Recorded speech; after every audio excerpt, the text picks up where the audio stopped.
Ever since David Cameron said in 2011, state-sponsored multiculturalism is dead, there has been no government policy on how we're all meant to live together in an increasingly diverse society. And that does produce lots of people right across society who is not sure where all of this is meant to end up. On the fringes, the Facebook groups, there are people who don't see themselves as leaders in this arena or see themselves as far right at all. But something at some point has still caused them to go out on the streets, stand by as an asylum hotel burns, pick up a brick to throw at the police, or chant along with words that are unrepeatable on the radio.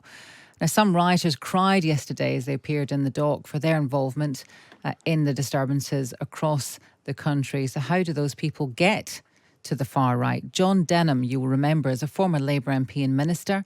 Now he is the director of the Centre for English Identity and Politics at the University of Southampton. Good morning to you. Good morning. What's your feeling then of what is actually, if you could put it to one thing, and I'm sure there are many things, but what is the main sense or feeling or emotion that is driving these people who are rioting? Well, I think we need to be very clear that a huge amount of damage is being done by supposedly respectable people going around saying, well, they've got a bit of a point, they've got a bit of a legitimate concern, because we have to draw a line between a whole range of issues in our society: immigration, small boats, crime, the rest of it, and those people who are choosing to put themselves in position where there's going to be intimidation, physical force, violence, destruction. So I just want to make that point first, because otherwise we do get into a slippery slope, which we only do on race issues. We would never say that somebody's angry about climate change has a legitimate concern for committing an act of violence. So let's be very clear. This is a law and order issue, and the various people who've been facilitating it and encouraging it have got to be dealt with in that framework. Okay, so I want to make that point very clear. Stand back from it, though. There are two long-term issues which haven't been well handled in public policy. Between, the 1960s and the early 2000s, there was actually broadly cross-party support on a twin-track approach to migration. The first one said, we're going to keep the numbers relatively under control. They will continue to be under control. And secondly, once someone's in, we are going to treat them as a full citizen of this country. And we'll work out how we make a society work in which there are people of different faiths, colours, values, all the rest of it. It became known as multiculturalism. Go back 15 years, both strands of that were abandoned. Actually, go back slightly earlier to the early 2000s.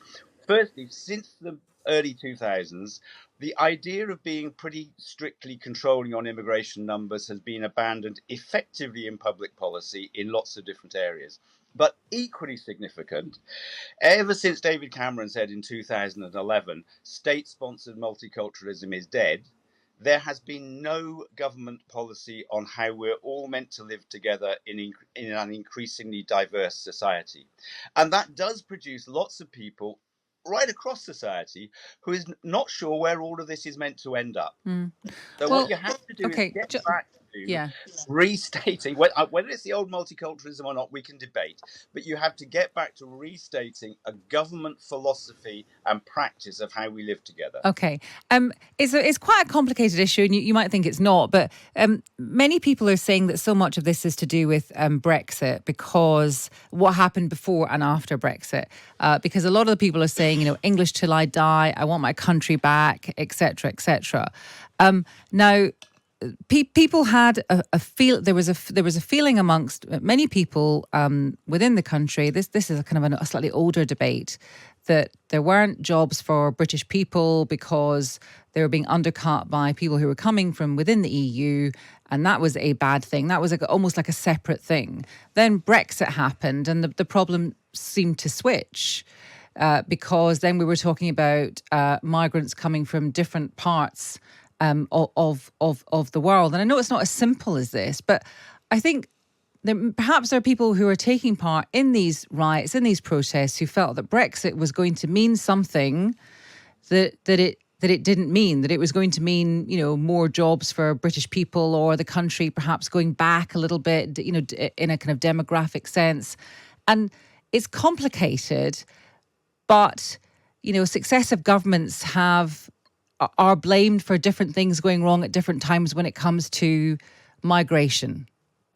Yeah, look, most people who voted for Brexit had a much stronger sense of national sovereignty, wanting decisions taken here by our own government, than most people who voted Remain. That is absolutely clear. And many people who voted for Brexit thought it would produce results which, for whatever reason, it hasn't yet produced. You have to say, that doesn't mean you can go and knock down the wall of the local mosque or try and burn human beings alive in a hotel. So I don't care if the people on these demonstrations feel that about Brexit.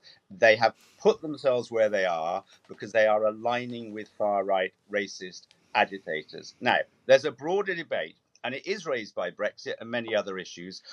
What sort of society are we trying to create? What sort of nation, what sort of Britain, what sort of England are we trying to create in the 21st century where we have this huge demographic change? How are we all going to live together? Lots of people are bruised by the politics of the last 10 years. That is the issue that, if you like, all the reasonable people who care about the future of this country have now got to be in a debate about. The people of the last few days have put themselves beyond that debate because they're going to be irreconcilable to any society in which people of their colour are not top dog. But yes, that big debate, how do we do it now, is absolutely essential. Now, in the next few weeks, there's got to be about law and order, and then it's got to be holding to account the facilitators. But beyond that, that is the big challenge for government.